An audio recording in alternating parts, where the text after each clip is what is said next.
Assalamualaikum warahmatullahi wabarakatuh. Bertemu lagi bersama saya Dani Anwar Hadi pada acara Suara Milenial. Pada kesempatan kali ini kita akan membicarakan atau membahas tentang disrupsi pendidikan di era pandemi beserta solusi penanganannya. Seperti yang kita tahu, pada sekarang ini seluruh dunia sedang dilanda wabah virus COVID-19 atau virus corona yang kita ketahui berasal dari kota Wuhan, tepatnya di negara Tiongkok. Sampai pada hari ini, kasus yang terkonfirmasi di dunia mencapai 96 juta kurang lebih seperti yang dikutip kompas.com melalui WHO. Dari angka itu, di Indonesia sendiri sampai hari ini sudah mencapai kurang lebih 917 ribu kasus yang terkonfirmasi positif. Pada masa pandemi seperti sekarang ini berdampak pada berbagai bidang atau sektor, terutama dengan bidang pendidikan. Pemerintah melalui Kementerian Pendidikan dan Kebudayaan, Kemdikbud, mengeluarkan surat edaran pada tanggal 9 Maret tahun 2020. Pemerintah memutuskan untuk memindahkan ruang belajar ke dunia maya. Alasannya, pemerintah ingin menghentikan atau memutus mata rantai penyebaran COVID-19 yang sudah hampir 10 bulan berlalu ini. Surat itu ditujukan kepada Kepala Dinas Pendidikan Provinsi, Kepala Dinas Pendidikan Kabupaten atau Kota, Kepala Lembaga Layanan Pendidikan Tinggi, Pemimpin Perguruan Tinggi, dan Kepala Sekolah di seluruh Indonesia. Mas Menteri atau Nadiem Makarim mengatakan untuk mengajak berbagai pihak di dunia pendidikan untuk bergerak bersama menghadapi virus corona yang telah resmi ditetapkan WHO sebagai pandemi global. Pembelajaran jarak jauh atau sering juga disebut dengan pendidikan jarak jauh atau daring dalam jaringan, yaitu proses belajar mengajar atau pelatihan yang diberikan kepada peserta atau siswa yang tidak berkumpul secara langsung di satu tempat secara rutin untuk menerima pelajaran dari guru. Nah, bahan-bahan dan materi yang diberikan oleh guru bisa diberikan melalui aplikasi-aplikasi di smartphone atau handphone atau laptop, seperti aplikasi Google Classroom, Google Meet, Psikologi, Zoom, Open Learning, dan aplikasi-aplikasi lainnya yang dapat menunjang proses berjalannya belajar mengajar di era pandemi seperti sekarang ini.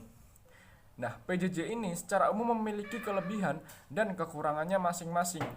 Yang saya analisis adalah kelebihannya. Yang pertama, ada peserta didik dapat mengontrol kapan saja mereka untuk belajar. Yang kedua, pembelajaran lebih cenderung santai dengan diperlakukannya pembelajaran jarak jauh atau PJJ ini karena tidak terikat dengan waktu dan tempat. Yang ketiga ada dapat membentuk soft skill baru dari guru maupun siswa. Kekurangannya antara lain adalah yang pertama, beberapa peserta merasa terasing karena jarak. Yang kedua, kurangnya struktur dan kebutuhan akan motivasi atau inisiatif yang tinggi dapat merupakan tantangan bagi para peserta didik.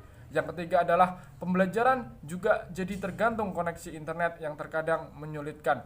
Yang keempat adalah membuat kedisiplinan anak jadi menurun. Dan yang kelima adalah dampak PJJ bukan hanya terasa pada anak, tetapi juga pada orang tua. PJJ dapat mengacu peningkatan biaya untuk sistem belajar daring. Nah, di samping dengan kelebihan dan kekurangan secara umum tadi, terdapat permasalahan yang timbul dari PJJ ini. Yang pertama adalah munculnya kebosanan dan kejenuhan dari siswa. Yang kedua adalah siswa tidak paham materi yang diberikan oleh guru. Yang ketiga adalah sinyal yang kadang tidak stabil. Dan yang keempat adalah tidak adanya atau tidak tersedianya fasilitas untuk melakukan pembelajaran daring.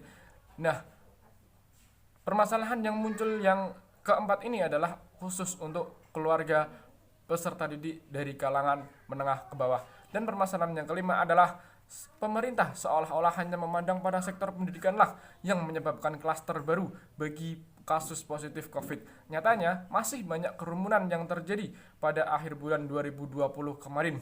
Di antaranya adalah kampanye pilkada para calon kepala daerah, kerumunan di tempat hiburan, kerumunan di konser, kerumunan massa demonstrasi. Nyatanya hanya beberapa yang ditindak tegas oleh pemerintah. Itu menandakan pemerintah tidak adil dalam menempatkan suatu hukum, termasuk dalam sektor pendidikan ini. Jika memang pendidikan secara total dilarang melakukan untuk tatap muka, maka lakukanlah hal yang sama untuk di bidang lainnya atau di dalam sektor lainnya. Nah, dari beberapa masalah, kekurangan, dan kelebihan yang muncul dari proses pembelajaran jarak jauh ini, saya akan mencoba memaparkan solusi pribadi saya dan solusi yang saya idekan. Yang pertama adalah sekolah memperbaiki kualitas pembelajaran di era pandemi ini dengan guru selalu memberikan umpan balik kepada peserta didik agar proses pembelajaran tidak kehilangan kualitasnya walaupun di masa pandemi seperti sekarang ini. Yang kedua adalah sekolah atau guru berusaha berkomunikasi kepada orang tua peserta didik untuk ikut mengawasi perkembangan siswanya dalam proses pembelajaran.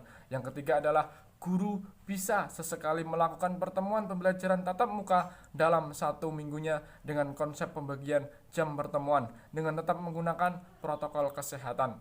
Yang keempat adalah terkait dengan fasilitas. Sekolah bisa menggunakan dana BOS untuk membeli sarana guna memfasilitasi siswa yang memang sangat membutuhkan dan digunakan di wilayah sekolah. Yang kelima adalah bisa juga dengan pemerintah yang menyalurkan dana desa ke setiap desa untuk nantinya setiap desa mengadakan program pembelian sarana prasarana untuk pembelajaran jarak jauh guna nantinya untuk memfasilitasi dan membuka layanan bagi mereka para peserta didik yang memang benar-benar membutuhkan. Dan solusi yang keenam adalah pemerintah pusat harus adil dalam menentukan kebijakan di berbagai bidang. Jangan pilih kasih, jangan tebang pilih. Berikut adalah hal-hal yang saya sampaikan tentang disrupsinya pendidikan di Indonesia atau tercabutnya dari akar-akar pendidikan Indonesia itu tidak seperti biasanya. Padahal pendidikan adalah suatu hal yang penting yang bisa melahirkan, mencerdaskan anak bangsa kelak yang bisa menjadi tongkat estafet penegak penerus bangsa Indonesia. Terima kasih. Sekian itu dari saya. Apabila ada kesalahan mohon dimaafkan. Sampai jumpa dan wassalamualaikum warahmatullahi wabarakatuh.